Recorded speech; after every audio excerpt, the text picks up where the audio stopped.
الحمد لله رب العالمين والصلاة والسلام على سيد الأنبياء والمرسلين وعلى آله وأصحابه أجمعين أما بعد أعوذ بالله من الشيطان الرجيم بسم الله الرحمن الرحيم قال ربنا ظلمنا أنفسنا وإن لم تغفر لنا وترحمنا لنكونن من الخاسرين قال اهبطوا بعضكم لبعض عدو ولكم في الأرض مستقر ومتاع إلى حين قال فيها تحيون وفيها تموتون ومنها تخرجون صدق اللہ العلی العظیم۔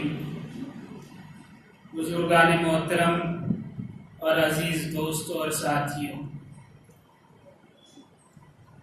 میں نے آپ کے سامنے قرآن کریم کی 3 آیات تلاوت کی ہیں، جس کا ترجمہ یہ ہے کہ دونوں نے کہا، یعنی دونوں سے مراد حضرت آدم علیہ السلام اور حضرت حوا علیہ السلام، دونوں نے کہا اے ہمارے رب، ہم نے اپنے اوپر ظلم کیا، اور اگر آپ ہماری مغفرت نہ کریں اور ہم پر رحم نہ کریں تو یقیناً ہم نقصان اٹھانے والوں میں سے ہوں گے۔ اللہ رب العزت نے اس کے جواب میں کیا فرمایا؟ کہا اتر جاؤ، تم ایک دوسرے کے دشمن ہو اور تمہارے لیے زمین میں ایک وقت تک ٹھکانہ اور سامان ہے۔ پھر اگلی آیت میں کہا گیا، کہا اسی میں تم جیو گے اور اسی میں تم مرو گے اور اسی سے تم نکالے جاؤ گے۔ یہ 3 آیتیں اور ان کا ترجمہ جو میں نے آپ کے سامنے پڑھا ہے، اس کے پورے رکوع میں حضرت آدم علیہ السلام کی پیدائش اور حضرت آدم علیہ السلام کو اللہ رب العزت نے جو اعزاز عطا فرمایا فرشتوں کے سجدے کا، وہ اور پھر ابلیس کا انکار اور پھر اس انکار پر اس کی دلیلیں، یہ سب بیان کیا گیا ہے۔ پھر آخر میں اللہ رب العزت نے بیان فرمایا کہ آدم نے نافرمانی کی یا بھول کی تو نتیجے میں ہم نے انہیں زمین پر اتار دیا۔ بہرحال اس پورے رکوع میں تفصیل ہے، سارا واقعہ آپ جانتے ہیں کیا ہے۔ میں نے جو 3 آیتیں آپ کے سامنے تلاوت کی ہیں، اس میں سب سے پہلے حضرت آدم و حوا اللہ رب العزت سے مغفرت طلب کر رہے ہیں، رحم مانگ رہے ہیں۔ پچھلی آیات میں جو آیا ہے اس رکوع کے اندر کہ شیطان نے نافرمانی کی اور اس کے اوپر سے دلیلیں دی کہ میں آگ سے بنایا گیا ہوں، آدم مٹی سے بنائے گئے ہیں، لہذا میں کیسے سجدہ کر سکتا ہوں، یہ سب دلیلیں دی۔ یہاں جو ہے سب سے پہلے حضرت آدم کو جیسے ہی احساس ہوا کہ میں نے بھول کر لی ہے، اللہ کی نافرمانی مجھ سے ہو گئی ہے، تو فوراً کہا ربنا ظلمنا انفسنا، اے اللہ ہم نے اپنے آپ پر ظلم کیا ہے۔ یہ صفت انسان کی ہے، یہ عبدیت کی صفت ہے۔ لہذا اس آیت سے معلوم ہوتا ہے کہ جب کوئی گناہ سرزد ہو جائے، کوئی نافرمانی ہو جائے تو فوراً اسے قبول کر لیں اور اللہ کے آگے سر جھکا دیں، معافی کے طلبگار ہوں۔ یہی انسانیت ہے، یہی بندگی ہے اور یہی عبدیت کا تقاضا ہے۔ اور اگر ایسا نہ ہو تو پھر وہی ہوگا جو شیطان نے کیا کہ کفر کیا اور اس پر اصرار کیا اور پھر دلیلیں دی کہ میں ایسا ہوں، تو کیا نتیجہ نکلا؟ اللہ رب العزت نے ہمیشہ کے لیے اسے ملعون قرار دے دیا، اور ایسا ملعون قرار دیا کہ کبھی اس کی توبہ قبول نہیں کی جائے گی۔ دونوں کو زمین پر اتار دیا گیا۔ یہاں اللہ رب العزت نے دوسری آیت میں ارشاد فرمایا ہے بعضکم لبعض عدو، کہ ایک دوسرے کے دشمن ہوں گے۔ یہ اسی طرف اشارہ ہے کہ اگر بندگی کر رہے ہیں تو اللہ کے دوست ہیں، اللہ کے قریب ہیں، اور اگر بندگی نہیں، کفر ہے، انکار ہے اور اس کفر پر اصرار بھی ہے اور دلیل بھی ہے، تو یہ شیطان کو اپنانا ہے، یہ شیطانی صفت ہے۔ لہذا جو اللہ کے قریب رہنے والے ہیں اور جو اللہ سے دور رہنے والے ہیں، ان میں ہمیشہ دشمنی رہے گی۔ لہذا انسان کو چاہیے، مومن کو چاہیے کہ دشمنی اور دوستی صرف اللہ رب العزت کے لیے رکھے، کسی اور کے لیے نہیں۔ اگر دشمنی رکھنی ہے تو شیطان سے رکھے، اللہ کی رضا کے لیے اسے ناکام بنائے۔ بہرحال اگلی آیت میں اللہ رب العزت نے ارشاد فرمایا مستقر، یعنی ٹھکانہ، رہنے کی جگہ۔ مستقر کہتے ہیں عارضی ٹھکانے کو، مستقل جو ٹھکانہ ہوتا ہے اسے نہیں۔ ہمیشہ ہمیشہ رہنے کی جگہ کو مستقر نہیں کہا جاتا، بلکہ عارضی چند دن رہنے کی جگہ کو مستقر کہا جاتا ہے۔ جیسے مسکن کہہ دیتے ہیں۔ مستقر لفظ استعمال بھی ہوتا ہے جب پہلے زمانے میں قافلے چلتے تھے اور راستے میں کہیں رکتے پانی کے لیے یا ضروریات کے لیے، تو اس جگہ ٹھہرنے کو بھی مستقر کہا جاتا تھا۔ اور پھر آگے اللہ رب العزت نے ایک لفظ استعمال کیا متاع، یعنی ضروریات کا سامان۔ یہ متاع بھی یعنی ضروریات کا جو سامان ہے اس جگہ استعمال کیا جاتا ہے جہاں کچھ دیر کے لیے عارضی طور پر ضرورت ہو اس چیز کی، ہمیشہ ہمیشہ کے لیے اس کا مالک نہ ہو، ایسے سامان کو متاع کہا جاتا ہے۔ تو اللہ رب العزت نے اس دنیا میں آدم علیہ السلام کو اتارا، لیکن یہ بھی کہہ دیا کہ یہ دنیا جس میں ہم تمہیں اتار رہے ہیں عارضی قیام گاہ ہے، مستقل قیام نہیں ہوگا، اور جو کچھ تمہیں دیا جا رہا ہے یہ بھی ضرورت کے مطابق ہے، ہمیشہ ہمیشہ کے لیے نہیں دیا جا رہا ہے۔ اور پھر آخر میں یہ بھی فرما دیا فیہا تحیون، اسی میں زندہ ہوں گے۔ یہاں لفظ حی کا استعمال کیا ہے، زندگی کا، زندہ ہونے کا، پیدا ہونے کا لفظ استعمال نہیں کیا گیا، بلکہ استعمال کیا گیا ہے زندہ ہونے کا۔ اور پھر کہا گیا وَفِيهَا تَمُوتُونَ، اور اسی میں مرو گے۔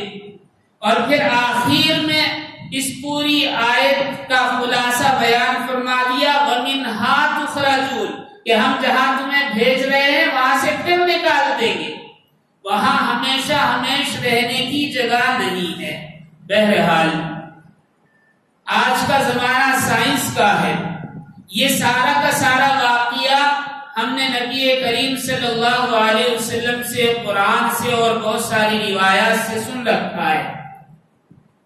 ایک دلچسپ بات آپ کے سامنے بیان کرتا ہوں۔ امریکی ایک سائنسداں ہیں ڈاکٹر ایلیس سلور، آرکیالوجسٹ۔ انہوں نے ایک کتاب لکھی ہے جس کتاب کا نام ایلین آف ارتھ ہے، یعنی زمین کا ایلین۔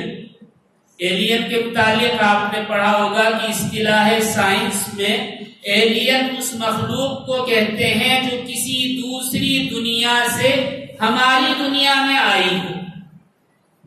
ڈاکٹر سلور نے اپنی اس کتاب میں بہت سارے مشاہدات اور تحقیقات درج کی ہیں، بے شمار، ہزاروں، اور جو دلیلیں دی ہیں ابھی تک کوئی بھی مذہب اور کوئی بھی قوم اور کوئی بھی ملک اس کو رد نہیں کر سکا. حالانکہ یہ سائنسداں کسی بھی چیز کو اپنی آنکھوں سے دیکھے بغیر اور اس کا مشاہدہ کیے بغیر اور اس پر تحقیق کیے بغیر ماننے والا نہیں ہے. یعنی مذہب اس کا کچھ نہیں ہے، لیکن لا مذہب ہوتے ہوئے اس نے ایک ایسی بات کہی ہے جو قرآن کریم کی تائید کرتی ہے. وہ کیا ہے؟ وہ یہ ہے کہ ڈاکٹر سلور کہتے ہیں کہ زمین پر جو انسان آباد ہے یہ اس زمین کی مخلوق نہیں ہے. قرآن کریم نے تو 1400 سال پہلے کہہ دیا، اور اس سے پہلے ہمارے پاس بنی اسرائیل کی بہت ساری روایات بھی تھی. توریت اور انجیل میں بھی اس واقعے کو بیان کیا گیا ہے. لیکن ڈاکٹر سلور نے اپنی تحقیقات جو بیان کی ہیں وہ پورے دلیلوں کے ساتھ بیان کی ہے، صرف زبانی نہیں. وہ کیا ہیں؟ ان کا کہنا یہ ہے کہ انسان اس زمین کا ایلین ہے. کیسے؟ وہ ایسے کہ اس زمین پر جتنی بھی مخلوقات آباد ہیں ان تمام مخلوقات کے بالمقابل انسان کی حیثیت، شکل و شباہت، مزاج اور ماڈل الگ ہے بالکل.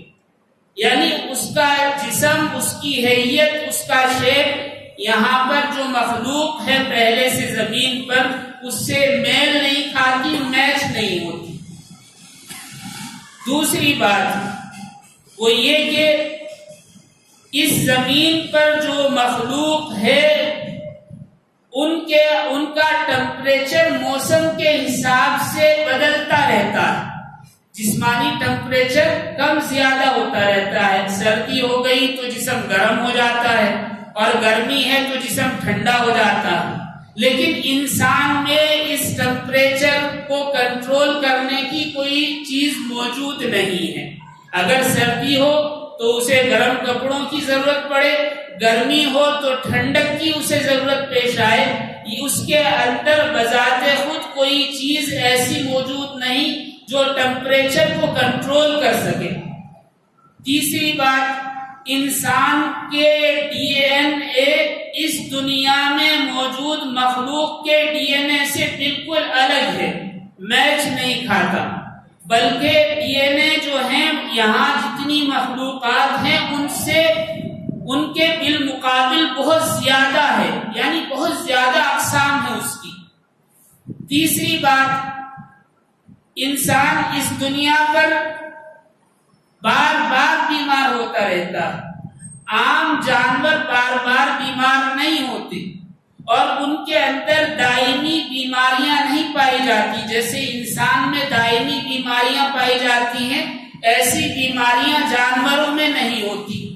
کہ روئے زمین پر کوئی بھی مخلوق ایسی نہیں جس کے اندر کوئی ایک بیماری بھی دائمی پائی جائے. صرف انسان ہے جس کے اندر دائمی بیماریاں پائی جاتی ہیں. دائمی بیماری سے مراد ہمیشہ ہمیشہ والی، موت تک رہنے والی بیماریاں، جیسے آج کے زمانے میں تھائرائیڈ، شوگر اور دوسری بہت ساری بیماریاں. یہ تمام بیماریاں صرف انسان کے اندر ہوتی ہیں، دیگر مخلوقات میں نہیں. ایک اور دلیل وہ یہ دیتے ہیں کہ انسان اس زمین پر رہتے ہوئے زیادہ دھوپ برداشت نہیں کر سکتا، اس لیے کہ وہ دھوپ میں تخلیق ہی نہیں کیا گیا، اس سے دھوپ برداشت ہی نہیں ہوتی. اور پھر انہوں نے اور بہت ساری دلیل دی ہیں. اس میں چند دلیلیں یہ ہیں کہ انسان اس زمین پر رہتا ہوا جوڑوں کے درد کا شکار رہتا.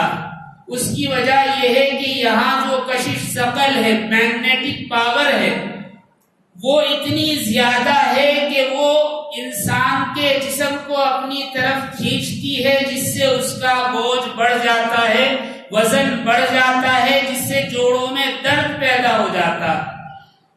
پھر انہوں نے بیان کیا کہ اس دنیا میں انسان تمام چیزیں ہونے کے باوجود کبھی کبھی ایسا مایوس ہو جاتا ہے جیسا کہ کوئی آدمی اپنے گھر سے نکال کر جیل میں ڈال دیا گیا، یعنی اس پر مایوسی کی وہ کیفیت طاری ہو جاتی ہے جو وطن سے دور رہنے والوں پر طاری ہوتی ہے۔ یہ کیفیت جانوروں میں نہیں ہوتی، جانوروں میں جب ہوتی ہے جب ان کو بند کر لیا جائے، لیکن انسان کھلا ہے، آزاد ہے، سب چیزیں اس کے پاس ہیں، ہر طرح کی سہولیات ہیں، کوئی غم نہیں، کچھ نہیں، اس کے باوجود یہ مایوسی اس پر چھا جاتی ہے۔ یہ بھی ایک دلیل ہے کہ انسان اس زمین کی مخلوق نہیں ہے۔ بہرحال ڈاکٹر سلور کا کہنا یہ ہے کہ انسان کوئی بہت لاڈلی مخلوق تھا جس کو اللہ رب العزت نے اس زمین پر نہیں بنایا، کیونکہ اس کا ڈی این اے بتاتا ہے کہ وہ اس زمین پر تخلیق نہیں کیا گیا۔ نبی کریم صلی اللہ علیہ وسلم کی بہت ساری احادیث ہمارے پاس ہیں، روایات ہیں، جس میں آتا ہے کہ اللہ رب العزت نے جب انسان کو یعنی حضرت آدم کو بنانا چاہا تو فرشتوں کو مٹی لینے کے لیے زمین پر بھیجا، اور جو فرشتے مٹی لے کر گئے وہ مٹی کون سی تھی؟ جو پانی جمع ہو کر خشک ہو جاتا ہے، سوکھنے لگتا ہے، تو اس وقت جو مٹی کا کیچڑ ہوتا ہے اس کیچڑ کے اوپر ایک باریک سی تہ مٹی کی ہوتی ہے، جیسے دودھ پر ملائی آ جاتی ہے، اس طرح اس مٹی سے حضرت انسان کو اللہ رب العزت نے تخلیق کیا۔ یہ روایات بھی اس بات کی شاہد ہیں کہ اس دنیا میں انسان کو نہیں بنایا گیا، حالانکہ مٹی سے بنایا ہے لیکن اس دنیا میں نہیں، کہیں اور بنایا ہے۔ قرآن کریم کی بہت ساری آیات ہیں جس میں بیان کیا گیا کہ ہم نے انسان کو بنایا اور پھر اسے جنت میں داخل کر دیا۔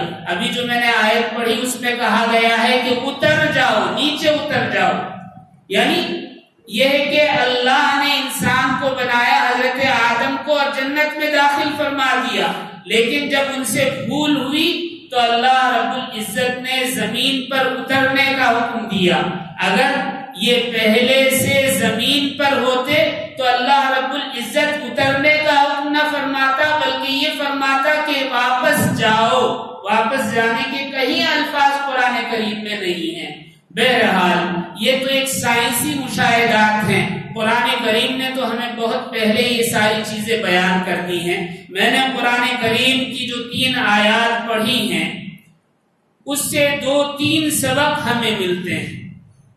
ایک یہ کہ انسان سے اگر غلطی ہو جائے تو فوراً اللہ رب العزت سے معافی طلب کرے، اور اگر معافی طلب نہیں کر رہا ہے تو یہ اللہ کی نافرمانی ہوگی، اور اس نافرمانی کے سبب ممکن ہے اللہ تعالیٰ اس کو کفر میں مزید آگے بڑھا دے، یعنی توبہ کی توفیق نہ دے۔